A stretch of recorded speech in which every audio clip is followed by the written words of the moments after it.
My name is Rick Haskell, and I'd like to welcome you to Economics 3100, Labor Economics. I want to spend a few minutes going through the course and giving you a sense of the central theme of the course, uh, something about how we'll communicate with each other, the instructor access, course organization, and the various assignments.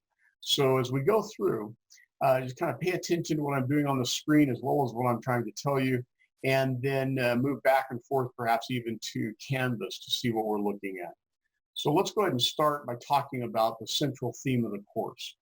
So this course will seem complicated at times. It's got a lot of math to it, simple math, of course, some graphing and some very simple algebra, but it'll seem like there's a lot of it, but it's all trying to give us a sense of one thing, and that is, why do different workers receive different wages? And you're going to see as we go through the various modules of the course that there are many reasons for that. So when we deal with the math, when we deal with the graphing, when we deal with the various discussions that you'll be engaged in, it's all to help you answer that question, why do different workers receive different wages? You'll even go ahead and offer me an essay at the end of the term that answers that question from your perspective using some of the metrics we put together. So let's talk for just a moment about how we're going to access each other and access the course. First, everything's through videos, and everything is on Canvas. I'm going to walk you through the various elements of Canvas in a few minutes so you can see all of that. But I also want to make sure that you know that we're going to use WhatsApp extensively in this course.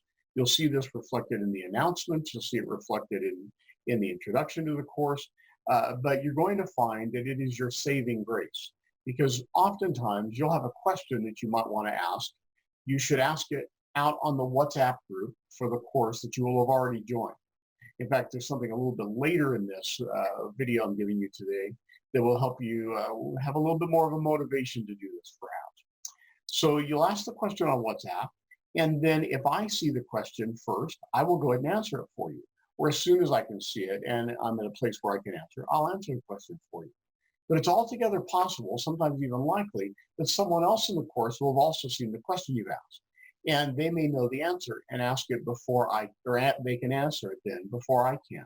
So WhatsApp not only gives us a really nice communication tool, but it gives us one that speeds up delivery to you. There are times where I may not be able to answer the question for a matter of hours, where somebody else already knows the answer and gives it to you in a matter of minutes. We'll also hold, whenever necessary, individual or small group Zoom meetings. And you may have already noticed that I've scheduled a Zoom meeting each week, I believe on Thursday nights at 8:30 p.m. as an optional study and a review session. Now, this is not a session in which I'm going to be delivering new content to you. In fact, you'll come to these sessions, if you choose to, with the expectation that you've already gone through the videos. You've already gone through some quizzes that I'll introduce you to. You've probably already begun the review problem that I'll also introduce you to.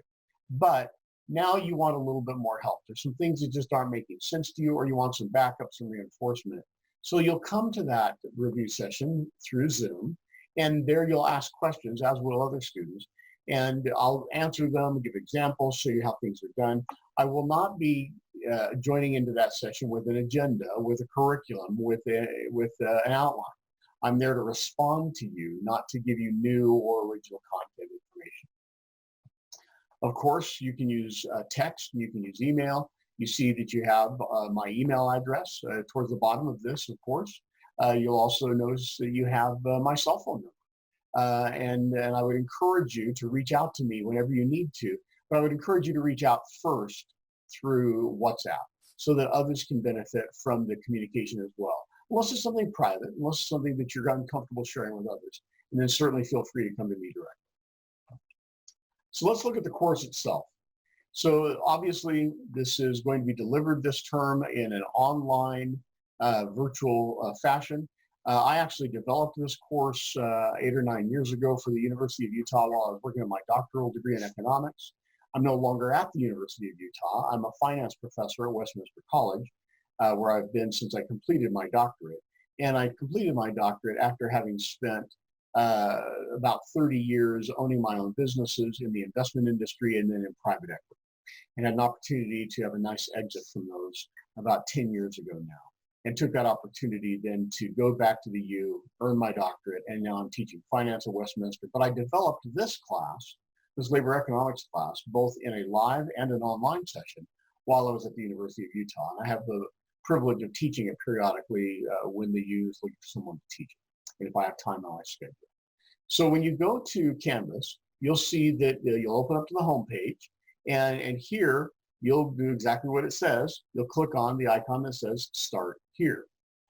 When you do that, it's going to take you through a series of modules. And one of those modules will help you understand how to set up your notifications in Canvas so that you get any Canvas messages, whether it's comments I leave on an assignment, announcements I'm giving you, reminders of due dates, etc., or just regular Canvas mail messages. It'll let you get them on your phone.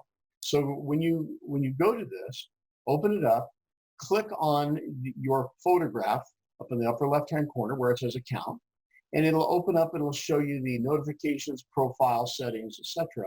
And I believe then you're going to want to go ahead and click on Notifications, and it'll let you set up preferences for all the different types of notifications that you have in Canvas.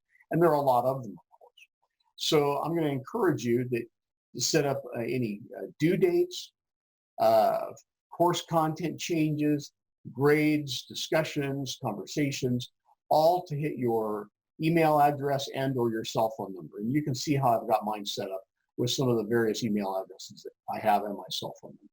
This is important because it's going to help you stay abreast of any changes in the course. It'll help you stay abreast of due dates.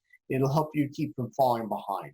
We do move rapidly in this course, especially when we're in a half semester structure where we're going for 8 weeks instead of the entire 16 or 17 that most semesters normally go through.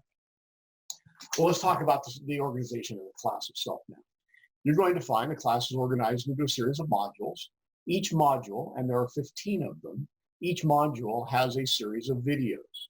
And in some of the modules, there are as many as 6 videos, and some there are as few as 3 or 4. And the earlier modules in the first half of the course, there are all 5 or 6. And they're each about 8 to 13 minutes in length. The second half of the course, there are an average of 4 modules or rather 4 videos per module. And similarly, they're 8 to 13 minutes in length. After each video, there's a quick quiz. The quiz is set up such that you can take it multiple times. You may get different questions each time, and it will score it for you, but that score does not affect your course grade. So it's scoring it just so that you can see how you did, and you'll get the right answers after you finish the quiz. So you can see how you answered versus the right answers, perhaps. But no matter how you score on this, it will not affect your course grade. It has 0 impact on the grade. However, after the final video in the course, or rather final video in the module, and after the final quiz in the module, you'll then engage in a review problem. And a review problem is set up such that it's a combination of multiple choice, calculations, maybe some essay-like multi-paragraph answers, or some short answers that are 2 or 3 or 4 sentences, or graphing, in which case you'll actually do some graphing, some calculating, and then you'll digitize that image and then submit it to Canvas in the review problem. You have 2 opportunities to take each review problem, and you must take them by the due date and time. After the due date and time, they disappear from your view. You can't take them again, and if you have missed them, well, you've missed them. And when you do that, unfortunately, you may be subject to a 0 grade on that. However, with these review problems, they make up a meaningful percentage of your course grade. In fact, if I remember correctly, I've set it up so they make up 60% of your course grade, and there's 15 of them. Pay attention to these. Spend some time on them. Do well on them. Provide the information that's looked for. If you didn't do well in your first run through, go ahead and use the second attempt. I don't give you the highest score from the 2 attempts. I give you the average score from the 2 attempts. And there are some of the questions in the review problem that don't automatically score. Those that are short essays, short answers, and those that are graphics and calculating something. So I have to go in after you're done, and I then go ahead and score them. And I typically have them scored within 3 or 4 business days after you submitted them. In each of the weeks of the course, you're going to find that there are 2 review problems after this first week. This first week is an introduction and then 1 review problem, which means 1 module beyond the introduction. But then past this first week, there are 2 modules, which means 2 review problems in each week. Spend some time on these. They're worth it and they impact your grade. You'll also find that there's a series of Canvas discussions, and then you'll find that there's a course essay, and then you'll find that I've given you some supplemental resources. So we'll go through and look at some of these now. First, when you go into the course, you could click on home, and it'll either take, whether you click on home or not, it'll take you to the modules. And go ahead and just start to walk through the modules. And in this case, I've gone ahead and opened up the modules page and then clicked on the first of these modules for WhatsApp, indicating we're going to use it extensively. So let me go ahead and click on that now until you can see where we are. Well, it takes you to the course orientation and then walks you through a number of items, including a small video, which you're probably already realizing because it's the video you're watching right now. But you've seen WhatsApp, you see some of the information here, you see how this is structured, and you see that at the very bottom of this, that you have an opportunity to go ahead and advance to the next part of the module. In this case, the next part of the module, I believe, is taking you to the course schedule. And you'll see the course schedule is on the syllabus. You'll see that it's embedded 2 or 3 times during the modules, and you can see it here as well. So you see every one of the modules we're going to deal with, starting with the labor market module, number 1, and going all the way down to module 15 for income inequality. And you'll see the dates that will have the optional Zoom review sessions for those that would like them. And you'll see the dates that all of the quizzes and problem sets are due. That's in the far right-hand column. You can also see here that there are a series of 6 Canvas discussions. And we'll go into a little bit more detail about these in a few minutes. But these Canvas discussions are also important in the course because this is where you get the qualitative context that we're able to wrap around the quantitative metrics so that you get a very good understanding of how you might answer the question, why do different workers receive different wages? As we look then at the first module, you see that it's set up for module 1, the labor market. Gives you a brief description of what we're going to discuss in this module, gives you a series of objectives, and then gives you a to-do item. And then you'll see down at the bottom of this, it says Module 1 resources. These are supplemental resources that go beyond the videos, the quizzes, the review problems. You don't need to go through the resources for any of the modules. You do need to go through the videos, the quizzes, the review problems, etc. The supplemental resources are there for extra information to give you a better understanding of what's going on. You don't need to go through these, but they can be very helpful to you. When we get into the modules themselves, you see that we begin with the various activities, and the activities begin with the videos. Again, there are 5 or 6 of them. In this case, I believe this module has 5, and each video, again, is 8 to 13 minutes in length. And after the video, there's a quiz. After the block of videos in the module, then there is a quiz and a review problem. And here's an example of the first video for the labor market. And I'm not going to spend time going through the video itself. You've got links to it. But it gives you a sense of some of the information and how I'm putting the information that we're dealing with. Here's the labor market as of December 31st, 2014.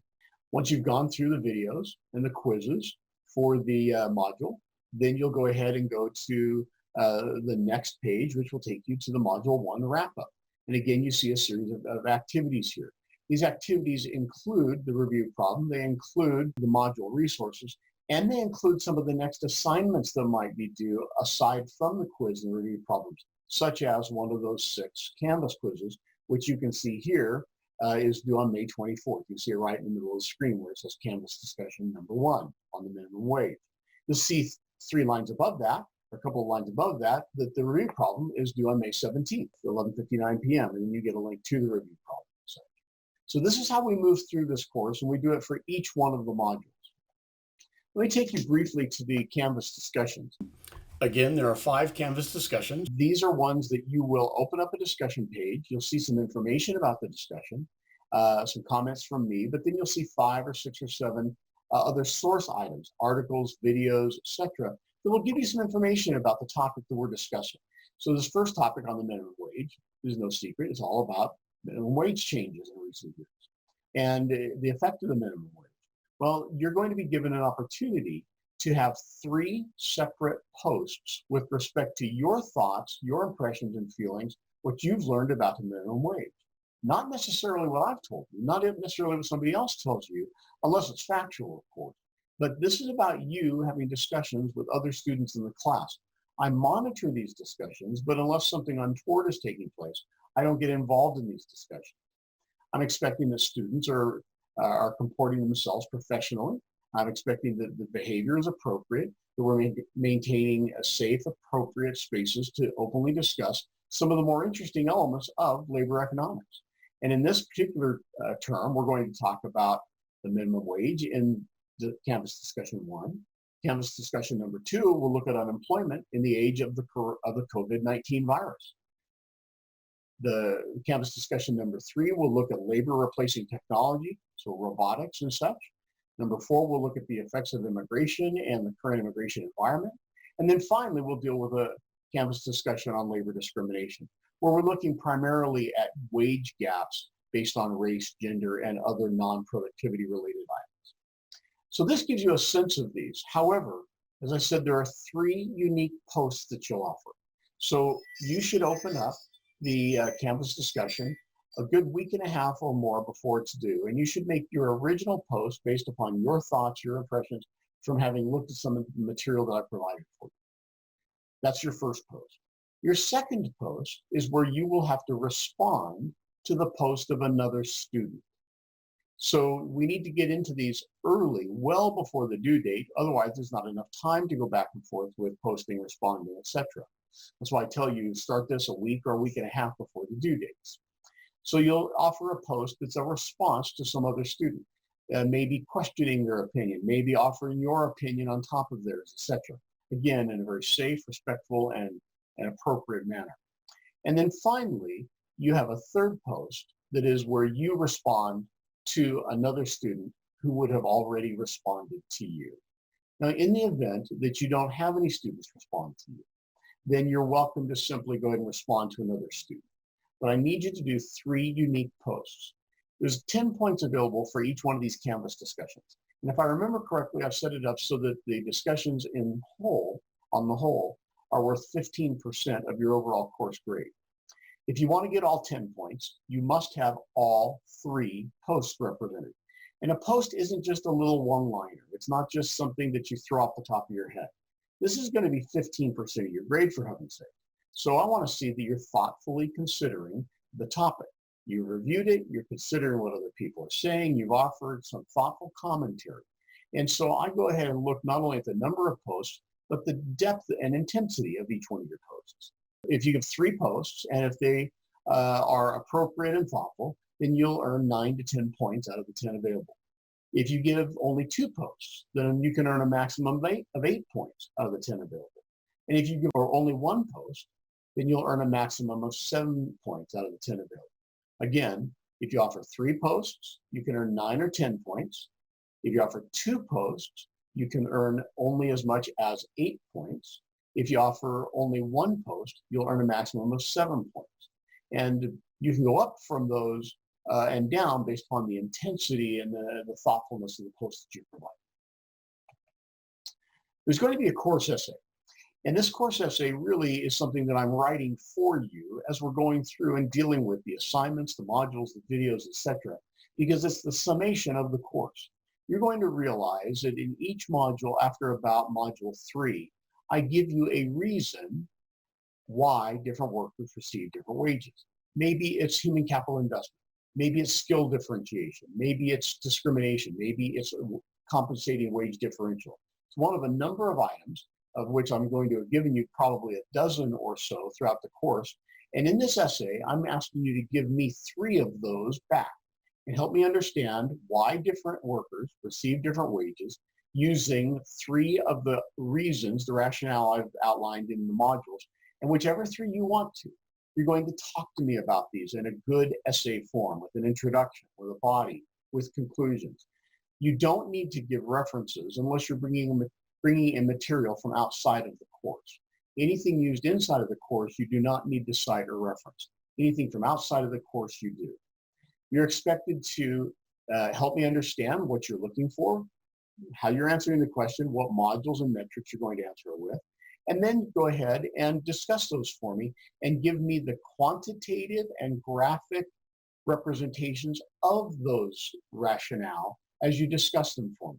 So this must include not only your commentary and your qualitative content, but also quantitative content. You don't necessarily need to add numbers to the models that you'll give me. The graphic representation and walking me through them is satisfactory, but you're certainly welcome to add numbers to it. And then make sure you give me a good, strong conclusion.